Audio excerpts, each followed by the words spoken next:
NCTV45 Newcastle, The Train.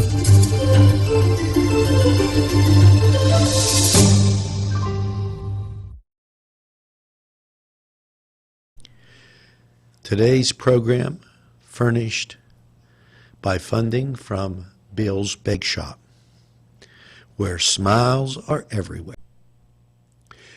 This program furnished by a grant from Ferrone Brothers, 2 locations, Newcastle on Mill Street and Wilmington Road in Newcastle. This program furnished by a grant from Keystone Specialty, Newcastle's party store on Mill Street in Newcastle.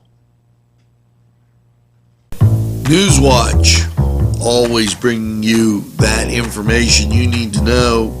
Open house at the Hoyt Saturday, April 27th, and a lot of great things.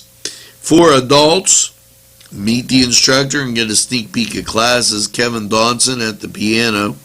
Explore watercolor with Joycelyn Batty from 11 to 4. Animated clay with Tom Stoops, 11 to 4. Experience air painting with Nancy Hawkins, 11 to 4. And most of these are 11 to 4. Draw along with Richard DeGia, 2 to 4. So you got a lot of great classes, just to name a few. And kids, they're going to preview the summer art camp. Just a whole bunch of things going on at the Hoyt. Make sure you stop up this Saturday and enjoy. Now, we're going to take this break on NewsWatch, and we'll return right after we hear from these great sponsors.